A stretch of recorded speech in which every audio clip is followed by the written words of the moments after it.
Joining me now is Washington, D.C. Councilmember Robert White. And Councilmember White, the president today described Washington, D.C. as what he said, ridden with, quote, crime, bloodshed, bedlam, and squalor. How would you respond to this description the president has of the capital city? I think we have to be rooted in facts, Ryan. The fact is crime is at its lowest point in 30 years, violent crime specifically. And so, unfortunately, D.C. is once again used as a political pawn for other measures. That's not fair to the 700,000 people who live here who call D.C. home. The president also blamed this, what he's calling a public safety crisis in the city, on local leadership. Additionally, here's what the new U.S. Attorney for Washington, D.C. said today. I see too much violent crime being committed by young punks who think that they can get together in gangs and crews and beat the hell out of you or anyone else. They don't care where they are. They can be in DuPont Circle, but they know that we can't touch them. Why? Because the laws are weak. We need to go after the D.C. Council and their absurd laws. So U.S. Attorney Pirro really calling you and your colleagues on the council out there, Councilman White. What's your reaction to this claim that there's a juvenile crime problem that needs to be dealt with in the district? The most important thing is for everybody to understand one crime is one too many, and there should be no victims of crime in D.C. We have more work to do like every other jurisdiction in the nation, but the 700,000 people who call D.C. home, almost all of whom are peaceful, working to make our community better, also watched the television on January 6th, saw people riot the U.S. Capitol, beat bloody federal and local police officers, and then be pardoned and really immortalized by the same president who is now saying these things about Washington, D.C. That seems contradictory to me. The other thing is we take responsibility at the local level. Crime is at a 30-year low, and so we don't want to move in the opposite direction. We invite anybody who wants to partner with us to make crime better in D.C. We're doing what is working. We need to do more of it. But specifically on this issue of juvenile crime, do you think that there's more the council can and should do to address this issue?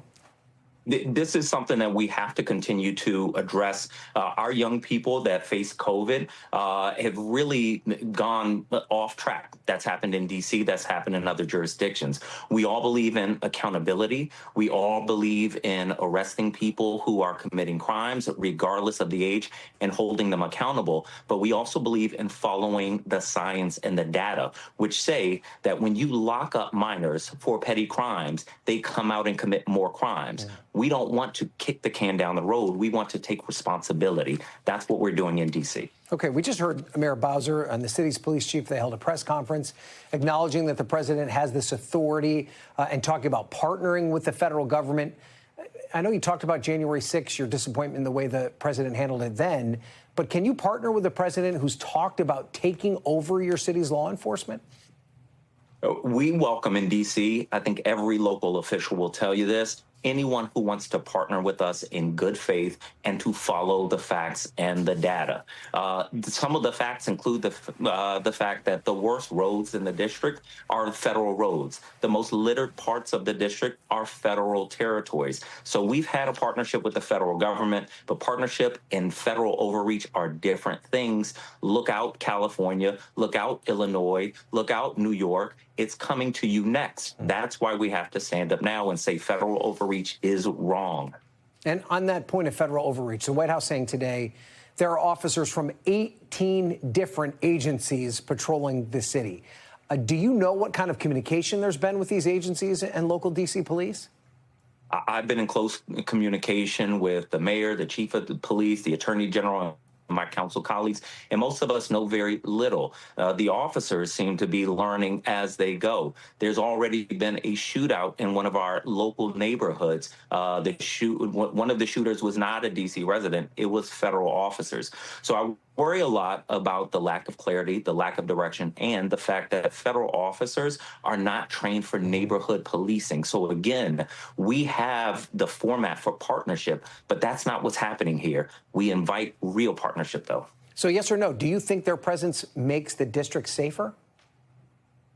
I think we are going to see a lot of moving backwards. I'm hearing from residents who are scared. There are going to be interactions that flare up tensions. That moves us in the wrong direction. So to answer your question, I think we're going to see flare-ups that are unnecessary and many of them unprovoked, and it's going to move us in the wrong direction. That's not good for the people who live in D.C. or who visit here. Now, the D.C. Police Union is responding to this today. They actually are somewhat supportive. They wrote in a statement today, quote, "The union agrees that crime is spiraling out of control and immediate action is necessary to restore public safety. However, we emphasize that federal intervention must be a temporary measure with the ultimate goal of empowering a fully staffed and supported MPD to protect our city effectively."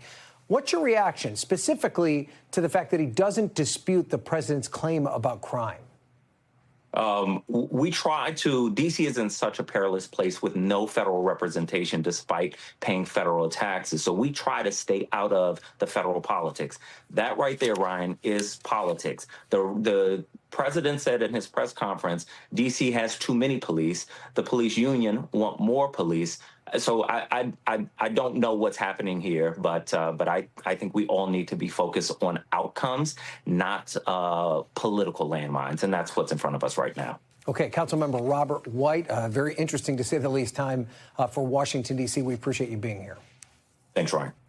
We thank you for watching, and remember, stay updated on breaking news and top stories on the NBC News app or watch live on our YouTube channel.